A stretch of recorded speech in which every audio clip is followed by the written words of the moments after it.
Hello, my name is Heather Matlock, and I'm a consultant with the Patent Autism Initiative. I'm also a parent to a school-age child with autism spectrum disorder. So thank you so much for joining me today for this first installment of the Caregiver Connection Training Series.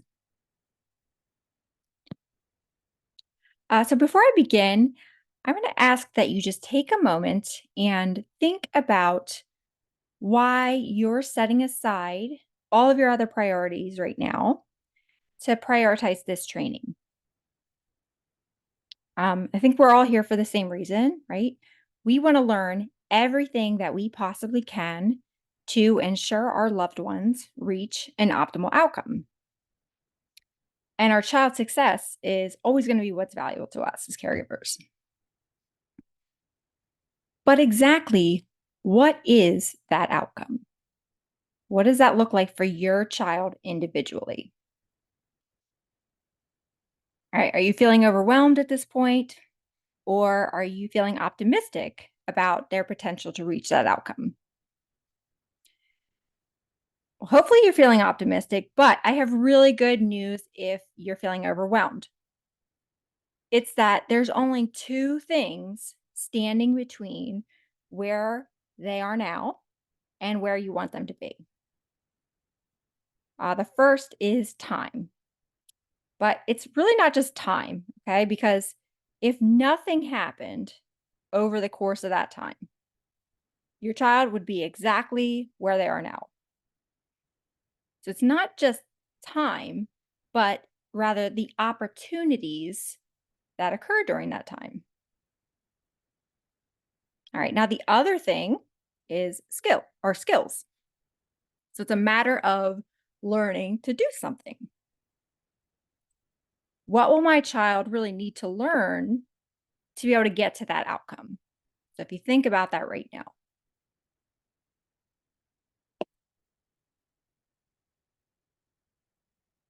All right, what are the skills that my child needs to learn? A skill is really just being able to do something well. So let's break that skill down. What are they actually doing? If someone does a skill, what are they actually doing? If someone has a skill, what are they doing? All right, so I have really some more good news for you. If your child isn't able to do that yet, or maybe they can't do it as well as they're going to need to be able to do it, that outcome is still attainable. And it's attainable through lots of opportunities to learn.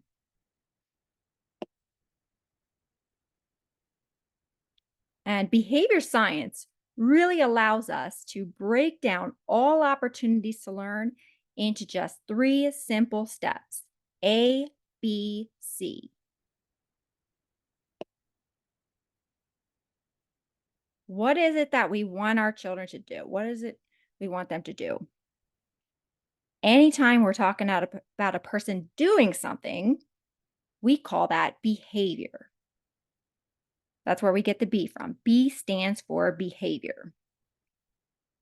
But we can't call it behavior unless it meets these requirements.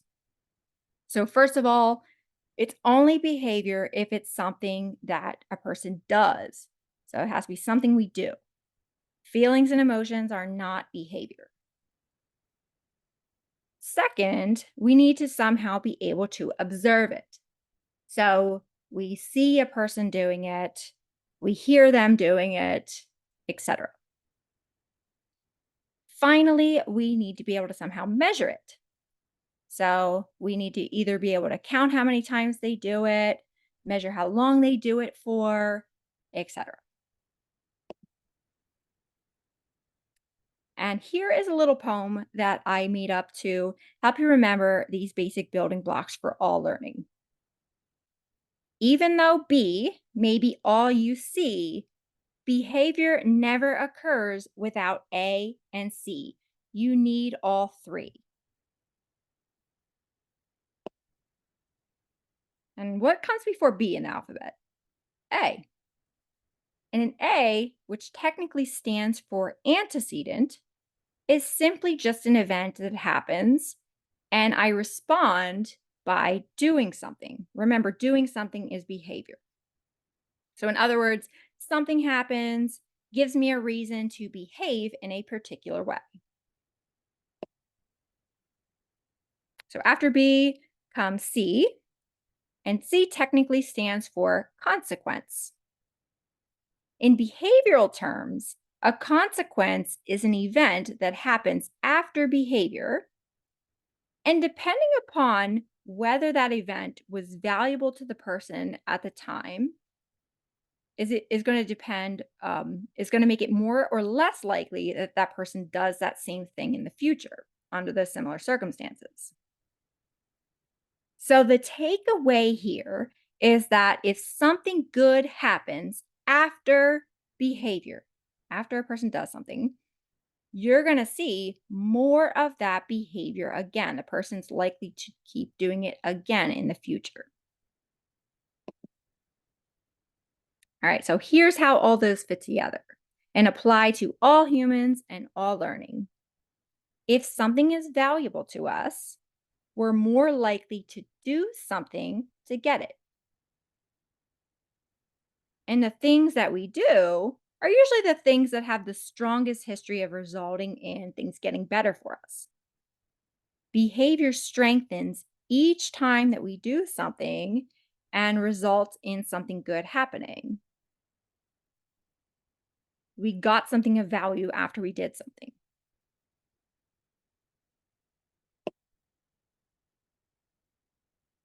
And when behavior is strong, you can use it to build skills. All right, so I started out by asking you why you clicked the play button to listen to this training. That was your behavior. And your reason for doing it was the hope of learning something that you could take a way to help use and help your child. That was because your child's success was valuable to you. And that was your motivation for taking the time to watch this session. But now think about what's valuable to your child. What are their favorite things to interact with? Their favorite places to go? What do they enjoy doing? What makes your child happy? Chances are you already know this answer. So you actually already have the tools you need. So now it's just a matter of practicing using that tool. Practice as much as possible. So here's what I'm going to have you practice. Between now and the next training, I want you to look at this list of your child's favorite things and pick a few things that you're going to be able to set aside just so that your child doesn't have free access to it. It's going to be really hard to do if your child can get what they want without having to do anything. And ideally, you want to use what's most valuable and what's going to be most practical to deliver quickly and frequently. And now, whenever you catch your child doing anything it is that you want them to be doing, so you're looking for positive behavior that your child's doing, what you're going to do is you're immediately going to deliver something they like, and you're just going to tell them what you're giving, why you're giving it to them. So, for example, you hung up your coat, tickle, and your child really likes tickles, and they get that for hanging up their coat. Great brushing your teeth. Here's the remote. Let's go watch TV. Okay. So they brushed their teeth and they got to watch a TV show. Remember, when something good happens after your child does something, they're going to be more likely to keep doing it. And this gives you practice both acknowledging and rewarding the positive behavior that your child's already doing.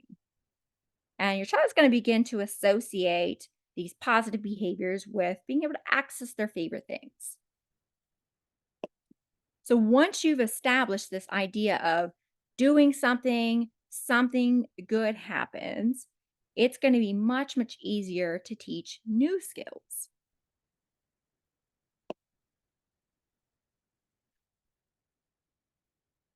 So I hope that you're able to join me for the next installment. And we're going to take what you learned here about these basic ABCs and we're going to use it to then teach your child to do something new. So throughout this week, I want you to just practice what your child's already doing. If you see them doing something you want them to do, something good happens as much as possible. And next time, we're going to take that and we're going to try to teach something new that they're not doing yet. If you have any questions, please feel free to reach out. You can also reach out if you have suggestions for future topics and check out this resource collection for more.